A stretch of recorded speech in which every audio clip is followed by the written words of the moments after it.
සුබ දවසක් කියලා පිළිගන්නවා SL පස්සේ YouTube channel එකත් එක්ක අදත් එකතු වෙලා ඉන්න හැම කෙනෙක්ම. ඉතින් අද ගෙනල්ලා තියෙන්නේ මෙන්න මේ Suzuki Bandit 400 එකට අද අලුත්ම අලුත් ටයර් දෙකක් දාන්න යන්නේ. ඉතින් ඒකේ වීඩියෝ එක තමයි අද ඔයාලට බලා ගන්න පුළුවන් ඉන්නේ. ඉතින් වීඩියෝ එක හොඳයි නම් අනිවාර්යයෙන්ම like කරන්න, ඔයාගේ අදහස් අනිවාර්යයෙන්ම comment කරන්න, තව කාට හරි බලන්න වටිනවා නම් share කරන්න. ඒ වගේම තාමත් ඔයා SL පස්සේ YouTube channel එක subscribe කරලා නැත්තම් දැන්ම පල්ලෙහා තියෙන රතු පාට subscribe button එක click කරලා අපිව subscribe කරන්න. subscribe කරාම notification bell එක on කරලා පස්සේ මම වීඩියෝ එකක් දාපු ගමන් ඒකේ notification එකක් ඔයාගේ ළඟටම ගෙන්න ගන්න පුළුවන්. ඉතින් අද අපි එන මෙන්න මේ Suzuki Bandit 400 එකට අලුත්ම අලුත් ටයර්ස් දෙකක් දාමු.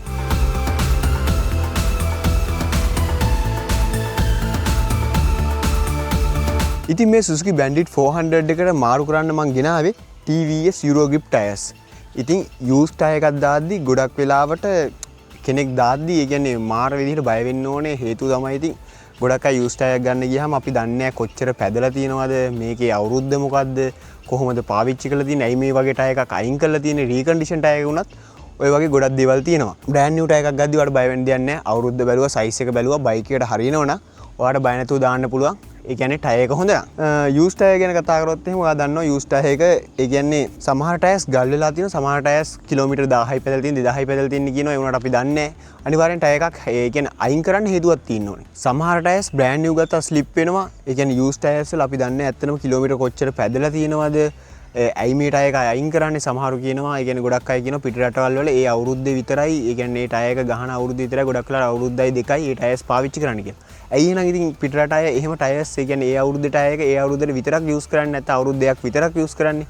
ඉතින් එහෙම යූස් කරන්නේ බයික් එකට හොඳ ටයර් දෙකක් දාලා ඒ ටයර් දෙක ග්‍රිප් වෙන්න ඕනේ, බ්‍රේක් අහන්න ඕනේ, ස්පීඩ් යද්දි හොඳට කන්ට්‍රෝල් එක තියෙන්න ඕනේ. ඔය වගේ දේවල් හින්දා ඉතින් ලංකාවේ ගොඩක් අය කරන්නේ මේ පිට රට අයින් කරන ටයර්ස් ගෙනහල්ලා ඒගොල්ලෝ ටයර්ස් අයින් කරන ටයර්ස් භාවිතයට ගන්න බැරි හින්දා අයින් කරනවා.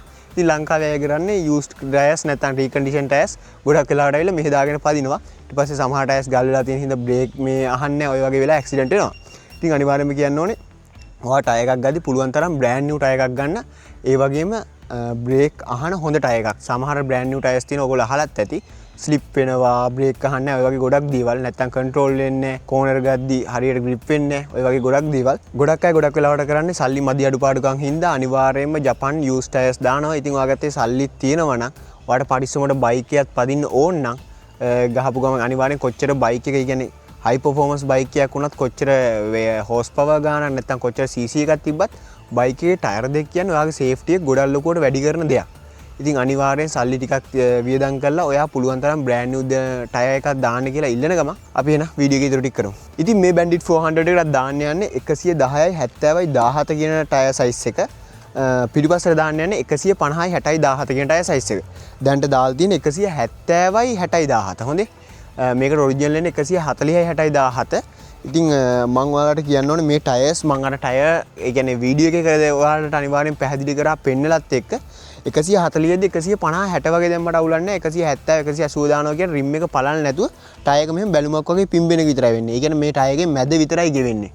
ඉතින් එහෙම දාලා වැඩක් නැහැ නේ. ඒ හින්දා ඔයත් ටයර් එකක් දාද්දි අනිවාර්යෙන් ටයර් එක ලොක් කරන්න හිතුනොත් රිම් එක පලන්න නැත්නම් පොඩි ප්‍රමාණයක් විතරක් ලොක් කරන්න.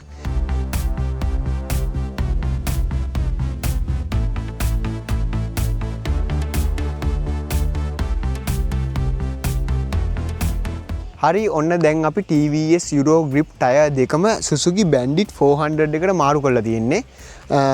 පොඩ්ඩක් මජන් අනම්මනම් මොකද මේ ඔයාලා දන්නවා ඇති ජපන් බයික් එකක් අරන් ගියාට පස්සේ ඒ බයික් එකේ ටයර්ස් මාරු කරන් ටයර්ස් ගලවන්න ගියාම එන වදයක් විදින්න ඕනේ. සමහරු දන්නේ නැහැ. ඒනට මේ අයියා දන්නවා මේ අයියාගේ කේස් එක තිබ්බේ එතන තව ඕලෙක් හිටියේ නැහැ. ඒ අයියට කරන්න වැඩක් තිබ්බේ නැති හින්දා මාත් පොඩ්ඩක් උදව් වුණා. ඉතින් කොහොම හරි වැඩේ කරගත්තා. ඉතින් ටයර්ස් දෙකම දැන් දාලා තියෙන්නේ බ්‍රෑන්ඩ් නිව්. ඔයාලට බලා ගන්න පුළුවන් බ්‍රෑන්ඩ් නිව් ටයර්ස් වල මෙන්න මේ වගේ මාක් එකක් බලා ගන්න පුළුවන්. මේකෙන් ඔයාලට බලා ගන්න පුළුවන් ටයර් එක ගෙවිලාද, මේ කෙඳි වලින් එහෙම ඔයාලට බලා ගන්න පුළුවන්. පිටිපස්සේ ටයර් එකෙත් ඔයාලට බලා ගන්න පුළුවන්. ඒ විදිහටම මේ කෙඳි තියෙනවා. ඒ වගේම මේ මාක් එක මේ හැමදේම ටයර් එක උනත් මාර සොෆ්ට්, අර පොඩ්ඩක් තද ගතියක්, හයිය ගතියක් කිසිම දෙයක් නැහැ. දැන් මම පොඩි රයිඩ් එකක් දැම්ම සාමාන්‍යයෙන් පොඩි වෙනසක් තේරෙනවා වගේ. අපි බලමු ලෝන් රයිඩ් එකක් දාලා මොන වගේද මේක ෆීල් වෙන්නේ කියලා. ඉතින් ටයර් එක ගැන කතා කරොත් එහෙනම් මං කිව්වා ඉස්සරහට දාලා තියෙන්නේ 110යි 70යි 17 කියන ටයර් සයිස් එක. ඉතින් මේකේ තියෙනවා 54යි H කියලා ගහලා. ඉතින් මේකට අදාළ මම මේ ස්පීඩ් එක ඔයාලට දැන් ඩිස්ප්ලේ කරන්නම්. ඔයා දන්නවා මෙතන තියෙන H අකුරෙන් කියන්නේ මේ ටයර් එකට දරා ගන්න පුළුවන් උඩරම ස්පීඩ් එකක්. ඉතින් ඒ ස්පීඩ් ලිස්ට් එක මම ඔයාලට අනිවාර්යයෙන්ම දැන් පෙන්නන්නම්.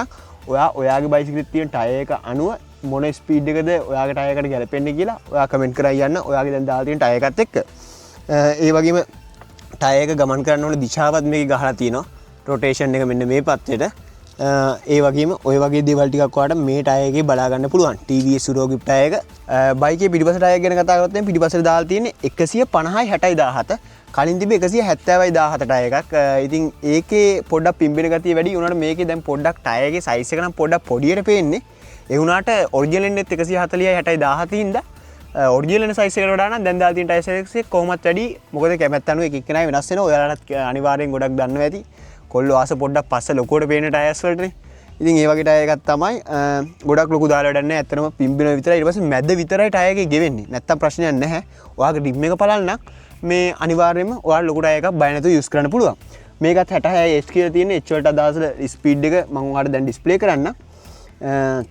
ඉතින් මේ වගේ 400 බයික් එකකට 400 හෝ 160 හෝ 150 හෝ 100 හෝ මොනක වුණත් ඔයාගේ බයිකේ කොච්චර පව එකක් තිබ්බත් ඔයා ගිහලා බ්‍රේක් කරාට පස්සේ ඒ බ්‍රේක් පාරයි ඒ කියන්නේ පොළවයි බයික් එක අතර සම්පූර්ණ කන්සිස්ටන්සි එක තියාගන්න ටයර් එක. ඒ ටයර් එක හොඳට තියෙන්න ඕනේ. මොකද හයිය ගල් ටයර් තිබ්බොත් එහෙම මේ හරියට බ්‍රේක් ගහන්නේ නැහැ, ලිස්සනවා, ඔය වගේ ප්‍රශ්න තියෙනවා. ඉතින් අනිවාර්යයෙන්ම ඔයාටත් පුළුවන් මේ වගේ TVS Euro Grip ටයර් එකක් වගේ ඔයාගේ බයික් එකටත් යූස් කරන්න. ඉතින් ඔයාලට මේ වගේ ටයර් ජෝඩුවක් නැත්නම් TVS Euro Grip ඔයාගේ බයික් එකට හරියන ටයර් ජෝඩුවක් ඔයාලා ලංකාපුලා ඉන්න ඩීලර්ස් ලගෙන් ගෙන්න ගන්න පුළුවන්. නැත්නම් ගිහිල්ලා ගන්නත් පුළුවන්.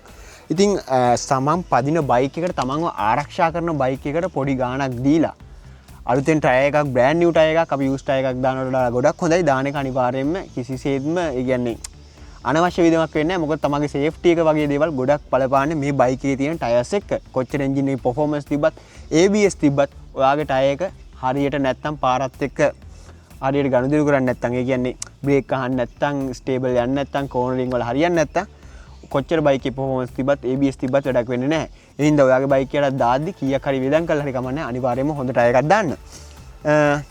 ඉතින් ඔයා මොකද හිතන්නේ අද වීඩියෝ එක ගැන? ඉතින් ඔයාගේ බයික් එකේ දාලා තියෙන ටයර් බ්‍රෑන්ඩ් එකයි ඒ වගේම යූස් ටයර් එකක්ද කන්ඩිෂන් නැත්නම් රීකන්ඩිෂන් ටයර් එකක්ද දාලා තියෙන්නේ කියලා අනිවාර්යෙන් පල්ලෙහාන් කමෙන්ට් එකක් දාන්න. වීඩියෝ එක හොඳයි නම් ලයික් කරන්න. ඔයාගේ අදහස් අද වීඩියෝ එක ගැන සම්පූර්ණයෙන්ම කමෙන්ට් එකක් දාන්න. තව කාට හරි බලන්න වටිනවා නම් අනිවාර්යෙන්ම ෂෙයා කරන්න. ඒ වගේම SL පස්සේ YouTube channel එක තාමත් ඔයා subscribe කරලා නැත්නම් දැන්ම පල්ලෙහා තියෙන අතකොට subscribe button එක ක්ලික් කරලා අපිව subscribe කරන්න. subscribe කරාම notification bell එක on කරලා පස්සේ මම වීඩියෝ එකක් දාපු ගම ඒකේ notification එක ඔයාගේ ළඟටම ගෙන ගන්න පුළුවන්. ඉතින් අත් දෙක පොඩ්ඩක් හොද ගන්න ඕනේ. තව වැඩ ගොඩක් තියෙනවා. එහෙනම් අපි Bandit 400 එකත් එක්ක දැයියා.